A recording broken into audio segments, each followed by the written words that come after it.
Welcome to our submission to the Jewish Futures competition. We're looking forward to sharing with you our answer to the question, what could Jewish learning and life look like in the future? Feel free to skip around using the timeline below. If you're watching on YouTube, use these buttons here to find out more about our vision. Meet the Cohns. The Cohns are a family of 4, living in a major metropolitan city.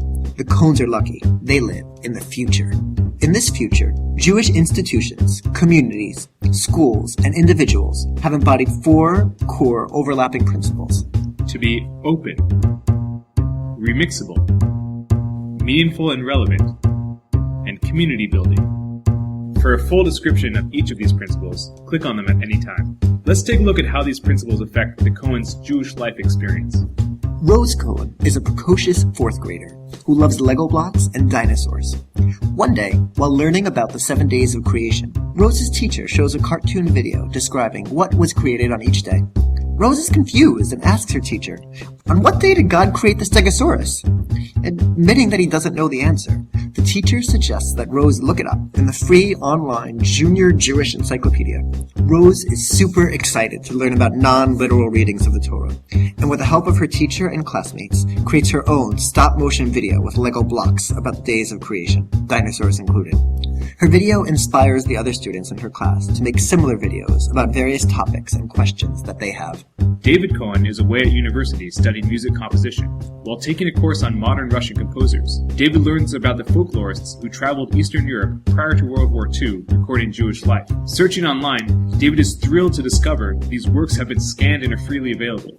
David starts blogging and tweeting about them, and even records a few songs, and places them under a Creative Commons license. Suddenly, they're digital copies of these works. Musicians sample this music and create a series of underground hits. With the help of the school's Hillel director and a professor of digital music, David organizes a festival symposium of neo-klezmer digital mashup artists. Melodies dormant since the Holocaust are not only heard again, but are inspiring a new generation of Jews. Molly Cohen is a physician who works at the local hospital. She is a busy woman. Yet she still finds time for Jewish learning and growth and ways to connect to her Jewish community. On her daily commute, Molly listens to podcasts, some Jewish, others not. She does this all via her smartphone, the same one she used last January to download a free app that taught her how to chant Megillat Esther. Once a month, Molly takes part in a study group founded through a Jewish meetup-style website. The group posts their sources and topics to a central online Jewish text repository, and easily allows others to find and remix sources for their own use. Over time, the content in the pool of resources grows, leading to online debate. This in turn spills over to real-life political action on issues of healthcare reform, informed by traditional Jewish sources. Robert Cohen is a high school Judaic studies teacher.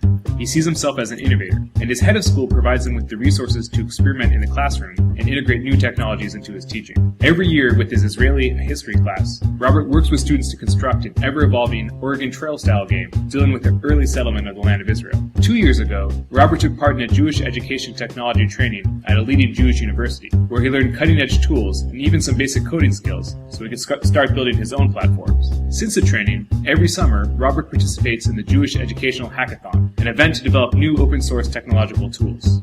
Each of these are owned by no one, available to anyone, and are constantly built upon, making them even stronger.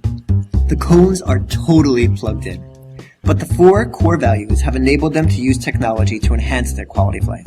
Still, once a week, on Friday night, the Cohns shut off all their gadgets and come together, enjoying the company of family, friends, and community, taking part in one of the most sacred of Jewish traditions, Shabbat.